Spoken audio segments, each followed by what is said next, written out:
পেশ হয়েছে সীতারমনজি বাজেট পেশ করেছে, তো কংগ্রেসের তরফ দিয়ে আপনারা কি মনে হচ্ছে? নমস্কার। দেখুন, গতকালই আমাদের সর্বভারতীয় নেতৃত্ব খাড়গেজি এবং বিরোধী নেতা রাহুলজি পরিষ্কারভাবে উল্লেখ করেছেন যে এই বাজেট দিশাহীন, এই বাজেট রাডারলেসশিপের মতো অবস্থা। এই বাজেট ভারতবর্ষের মানুষের, সাধারণ মানুষের কোনো কাজে লাগবে না, বরং ক্ষতি করেছে। এটা সর্বভারতীয় ক্ষেত্রে বলা হয়েছে, পশ্চিমবাংলার ক্ষেত্রে আমরা একই কথা বলছি। কেন বলছি? একটু কম্পারেটিভ স্টাডি করব। আমি যে বাজেটটা হয়েছে তার উপর তাদের যে অর্থনৈতিক মূল্যায়ন, সেইটা আমি আপনাকে কম্পারেটিভলি একটু স্টাডি করাতে চাই। বলতে চাইছি, চলতি অর্থবর্ষ 25-26-এ আর্থিক কর্মক্ষমতা দিয়ে শুরু করব আমি। আরই ছিল কত আর বি ছিল কত, এর তুলনা কম, তুলনা করছি আর কি। যেটা সংশোধিত রাজস্ব আয় কমেছে, কত কমেছে? 7,806.8 কোটি টাকা। সংশোধিত নিট আদায় কমেছে কত? 1,627,48 কোটি টাকা। মোট ব্যয় কমেছে কত? 1,00,503 কোটি টাকা। মূলধনী ব্যয় কমানো হয়েছে 1,443,76 কোটি টাকা। যেসব খাতে বরাদ্দ কমানো হলো, খুব দুঃখে স্বাস্থ্যে, প্রথমেই স্বাস্থ্যের বরাদ্দ বলি, 3,686 কোটি টাকা স্বাস্থ্যে কমেছে। তাহলে উন্নয়ন হবে? গত বছরের থেকে বছরে বাজেট কমলো কিছু আরও দুঃখে। শিক্ষা, যে শিক্ষা ভারতবর্ষকে এগিয়ে নিয়ে যাবে, সেখানে কমলো কত? 6,701 কোটি টাকা।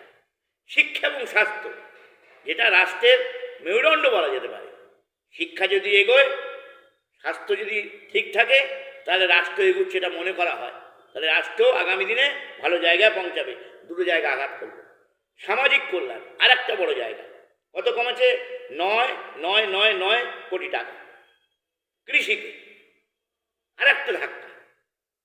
ভারত কৃষি নির্ভর দেশ, ভারতবর্ষের বেশিরভাগ মানুষ কৃষিজীবী, এবং এই কৃষিজীবী ভারতবর্ষই শহরকে বাঁচিয়ে রেখেছে।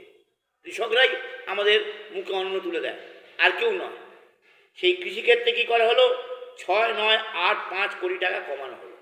আমার কথা নয়, আমি কিন্তু গতকাল যে বাজেট পেশ হয়েছে তার থেকে যে তথ্য পেয়েছি, তথ্যটা আপনারা চ্যালেঞ্জ করতে পারেন। গ্রামীণ উন্নয়ন, আমি গ্রামের মানুষ, পঞ্চায়েতের মানুষ। গ্রামীণ উন্নয়ন, কংগ্রেস সবসময় গ্রামকে উন্নয়ন করার চেষ্টা করেছে পঞ্চায়েতের মাধ্যমে। এরা গ্রামীণ উন্নয়ন ক্ষেত্রে কী করলো? 53,067 কোটি টাকা গ্রামীণ উন্নয়ন কমিয়ে দিয়েছে।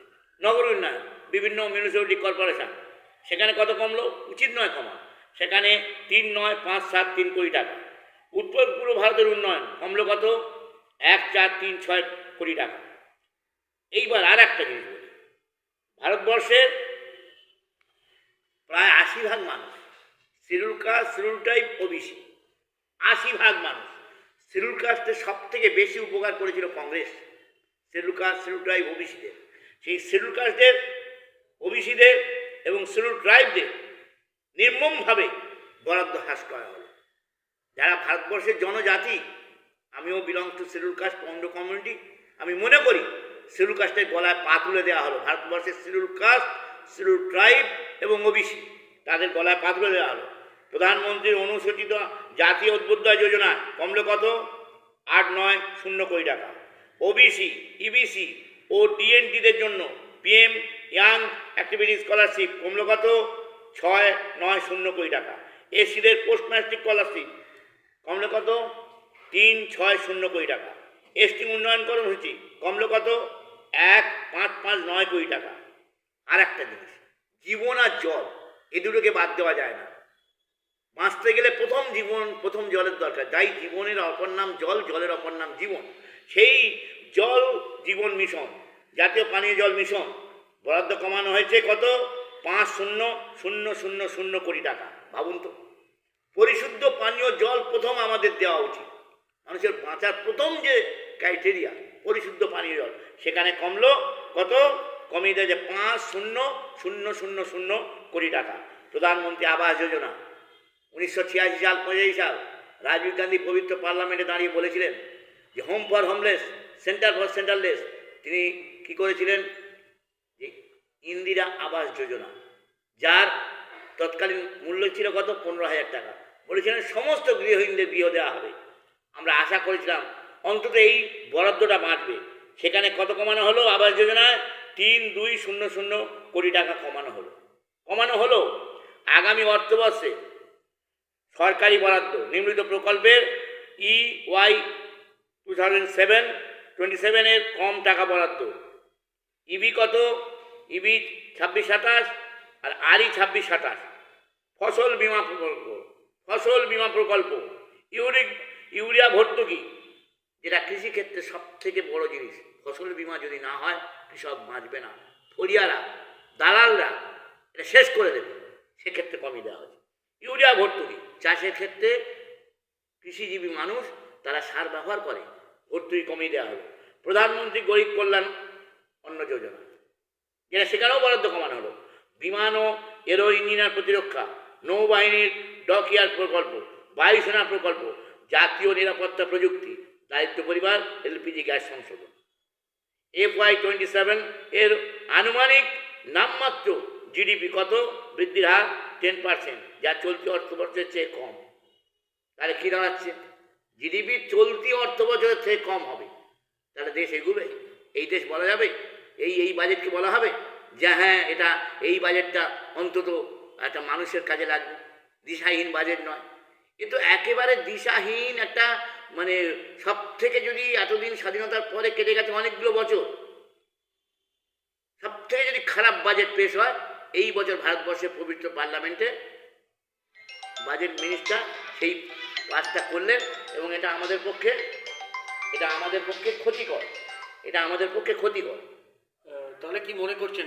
এক মিনিট আরেকটু বলে নিই, রাজকোষ ঘাটতি নিয়ে 4.4%, এটা আনন্দ করার কিছু নেই। এটি মূলত গুরুত্বপূর্ণ খাতও এখানে কমে গেছে। রাজস্বের তীব্র পতন, রাজস্ব আদায় আরও পতন ঘটেছে।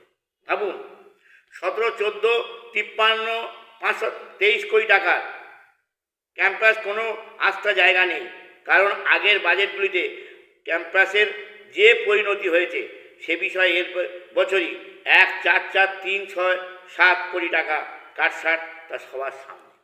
বলছে উচ্চশিক্ষা করে নাপাবি করছে। আরে যদি প্রাইমারি, যদি মাধ্যমিক লেভেলে ছেলেমেয়েরা না যায় তাহলে উচ্চশিক্ষা হবে কী করে? তাই সার্বিকভাবে আপনাদের প্রশ্ন, এই বাজেট কী হয়েছে? এই বাজেট একটা দিশাহীন বাজেট, এই বাজেট একটা লক্ষ্যহীন বাজেট, এবং যা ভারতবর্ষের মানুষকে আরও 5 বছর পেছিয়ে দিল, এবং আগামী দিনে শিক্ষা, স্বাস্থ্য, কৃষি, শিল্প, গ্রামোন্নয়ন কোনোটাই ঠিক জায়গায় নেই। সব জায়গায় আমরা ঝাড় খেয়ে গেছি এই বাজেটে। তাই এই বাজেট দিশাহীন, এই বাজেট সর্বতোভাবে ফেলিওর বাজেট, এবং ভারতবর্ষের মানুষ, ভারতবর্ষের ছাত্র, ভারতবর্ষের যুব, ভারতবর্ষের কৃষক, ভারতবর্ষের শ্রমিক, এবং সর্বোপরি schedule caste, schedule tribe, OBC মানুষরা সব থেকে বেশি ক্ষতিগ্রস্ত হলো এই বাজেটে। তাই এই বাজেট আমাদের কেন্দ্র নেতৃত্ব যা বলেছে আমরাও তাই বলছি, এই দিশাহীন বাজেট চলতে পারে না, এই দিয়ে ভারতের উন্নয়ন হয় না। নমস্কার, আমি সুজিত পাটোয়ারি, রাজ্য কংগ্রেসের সাধারণ সম্পাদক, এবং আমি স্পোকম্যান।